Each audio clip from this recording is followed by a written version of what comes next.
Welcome to the deep dive. Today, we're locked in on something pretty fascinating, a hypothetical look ahead. Yeah, that's right. We're imagining the 2025 NBA playoffs. Specifically, a potential showdown, Denver Nuggets versus the Los Angeles Clippers. hmm Now, we know you want to get the real scoop, cut through the noise, understand what this series could actually look like. And that's the plan. We're digging in. We've got, search data hinting at what fans are thinking, plus a pretty detailed report breaking down the teams. So the goal here is really to pull out the key insights for you fast. Think of it like your shortcut briefing on this potential Nuggets-Clippers clash. Mm-hmm. We're going deeper than just who might win. Right. We want to know why. What are the core factors, the pivotal things that would likely swing a 2025 playoff series between these two? That's the core question guiding us today. Okay, let's jump right in then. Team philosophies. What makes these teams tick? Starting with Denver. Okay, Denver, well, our analysis points straight to their offense, doesn't it? It really does. It feels like everything revolves around Nikola Jokic. Absolutely. It's his versatility. It's not just scoring. He runs the whole show. The playmaking is just off the charts. Exactly. Like the report we looked at highlighted how he handles double teams, finds those open shooters, maybe in the corners. Yeah, a spot the Clippers have struggled with sometimes. Right. And then you've got Jamal Murray. His ability to just create a shot, especially when it matters most. Crucial in the playoffs. And Aaron Gordon, too, his adaptability. That athleticism, the flexible scoring, Yeah. it's key support. Okay, so let's shift gears. The Clippers, they feel different, more defensive. That's a really key distinction, yeah. The Clippers seem to prioritize defense first.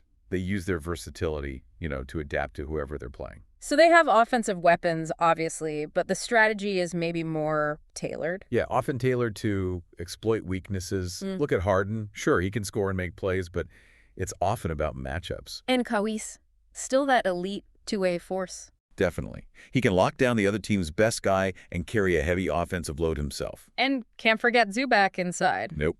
He's that defensive anchor for them in the paint. Very important piece. So Nuggets' strengths. That offensive machine, particularly at home, it just feels hard to go into Denver and stop them. It is. The data backs that up. Their offensive rating, driven by Jokic, it's consistently high. Ball Arena is a fortress. Plus, they share the ball, they rebound well. True. But the analysis does hint at potential issues, maybe on the other end. Defensively. Yeah. They're capable, but maybe not as consistently dominant as their offense. And they really, really rely on Jokic to make that engine go. So if a team could slow him down, even a bit. It could really disrupt their whole system. It's a potential pressure point. Okay, Clippers' strengths then. That defensive flexibility you mentioned, having guys who can guard multiple positions. That's huge in a 7-game series, Yeah. right? You need to be able to adjust. And just sheer playoff experience. Those guys have been there. No doubt. That collective experience is valuable. But there are potential downsides, too. Like what? Well, injuries are always a concern, particularly with their stars. That's something the sources mentioned. That's been a recurring theme for them, unfortunately. Yeah. And sometimes just consistency. They can look amazing one night and then struggle a bit the next. On both ends, really. That kind of up and down play could be tough in a long series. Definitely. That volatility is a factor. Now, we don't have, actual 2025 results here, but thinking about past matchups, trends can sometimes give clues. For sure. History matters. But let's zoom in on the key individual battles. That has to start with Jokic versus Zubac. Oh, absolutely. The center matchup feels pivotal. It really does. Yeah. Probably a defining feature of the whole series. And it's more than just scoring. How so? Well, how well can Zubac limit Jokic's passing? His rebounding? Can he stay out of foul trouble? And flip side, can Jokic exploit Zubac defensively? Exactly. Whoever wins that paint battle, that rebounding contest, Yeah. it likely starts with those two. Okay, what about the guards? Say Murray versus Harden. Yeah, another big one. Both guys are, dynamic scorers, playmakers. Feels like whoever gets the upper hand there consistently could really swing momentum. Totally. And don't forget the defense. Can Murray disrupt Harden? Can Harden slow down Murray? A big steal or stop at the right moment. Could be huge. A game changer, potentially. Then on the wings, maybe Michael Porter Jr. against Kawhi Leonard. That's an interesting style clash. It is. Porter Jr.'s shooting is so vital for Denver's spacing. Stretching the floor. Right. And then Kawhi, well, he'll likely need to score efficiently and try to limit MPJ with his defense. That's a tough assignment. So, big picture, how do these teams likely approach their offense in this kind of matchup? For Denver, it feels like, well, Jokic ball. Pretty much, yeah. The system runs through them. Yeah. Scoring, passing, reading the defense. Lots of possessions, starting with him. Expected. High volume. Lots of ball movement, trying to get open looks, controlling the pace so their sets can work. Shot selection's got to be key, too. Crucial. Avoid tough shots. Capitalize on what Jokic creates. Okay, and the Clippers. They've got a lot of individual talent that can score. How do they make that work together? That's their challenge, finding that balance. They can use isolation for Kawhi or Harden, run pick and rolls, shoot a lot of threes. So flexibility is there. Yeah, but they need to make sure it doesn't just become guys taking turns. They Yeah. need consistent good looks as a team. Let's talk defense then. Nuggets, strengths, weaknesses. Well, the analysis suggests they have good individual defenders, but maybe the team concept isn't always elite. Areas to watch. Perimeter defense, definitely. And transition defense can't give up easy ones. Oh, and defensive rebounding. Got to finish possessions. Limit those second chances. Exactly. And for the Clippers, known for D, how do they try and stop that Nuggets offense, especially Jokic? Priority number one, for sure. Containing Jokic. They have options. Okay. Zubac playing him straight up, maybe some double teams to make him pass. Yeah. Trying to deny him the ball in the post. Fronting him. Could see that. Their overall defensive versatility is key here, being able to adjust to whatever Denver throws at them. Okay, moving beyond just team strategies, what about specific game factors like pace of play? Huge factor. Hmm. Who controls the tempo? Denver generally likes it a bit slower, more half-court, letting Jokic operate. So if the Clippers can speed it up, Get out in transition, yeah, that could disrupt the Nuggets' rhythm.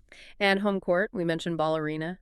Can't overstate it for Denver. The altitude, the crowd noise, it's a real tangible advantage. What about the benches? Seems like depth always matters more in the playoffs. Absolutely critical. Rotations get tighter, so you need those reserves to step up, provide scoring, solid D, just energy. So we'd be looking at which team's second unit is deeper, more reliable. Exactly. And the elephant in the room, always. Hmm. Injuries. Yeah, one major injury to either side. Could completely change this series. It's always a factor you just can't predict but have to acknowledge. For the data nerds listening, what kind of stats would really tell the story here? Oh, you'd look at a bunch. Offensively, points, shooting percentages overall, three-point assist numbers. Standard stuff. Yeah, defensively, points allowed, opponent shooting, rebounds, steals, blocks. Then the advanced stuff. Like offensive and defensive rating. Exactly. Efficiency per possession. Yes. That gives you a clear picture. And then individual stats, of course. Highlighting contributions, potential mismatches. Like the report we saw probably looks at things like Jokic's usage rate versus the Clippers' defensive numbers when Zubac is playing. That level of detail. Okay, so putting it all together, knowing it's hypothetical, Yeah. what's the feel of this series? High scoring, defensive grind. You know, it could honestly be both. Denver's offense is so good the Clippers can score. Yeah, You could definitely see some shootouts. but it's the playoffs. Right. Intensity ramps up. So you'd also expect some tight lower scoring, more defensive battles, especially the Clippers involved. So maybe a long series, close games. Wouldn't be surprising at all. Given the talent, a 6 or 7 game series feels pretty possible. Yeah. Lots of close finishes. And going back to the start, that Switch data really showed people are focused on Jokic versus the Clippers, and specifically Jokic versus Zubac. Makes sense, right? Fans understand that those star matchups are often where series turn. And the deeper analysis connects those individual duels to the bigger team picture. Exactly. How those battles influence the overall strategies and adjustments we've been talking about. All right, so wrapping up this deep dive on a potential Nuggets-Clippers 2025 series. It really boils down to that clash of styles, doesn't it? Yeah, Denver's high-powered offense against that tough, versatile Clippers defense. And that Jokic-Zubac battle inside just looms so large. Plus, coaching strategies, adjustments. And wildcard's home court, health. Can't forget those. So hopefully understanding these dynamics gives everyone listening a leg up, a clearer lens for this potential matchup. Yeah, you've got the key storylines now, the things to really watch for. So here's a final thought for you to chew on. Considering everything's strengths, weaknesses, matchups, what one thing do you think would ultimately decide who wins this hypothetical series? That's a good one to ponder. Definitely something to think about. And hopefully, the insights we dug into today give you a solid base for following whatever happens next, whether it's more speculation or, the real thing down the road.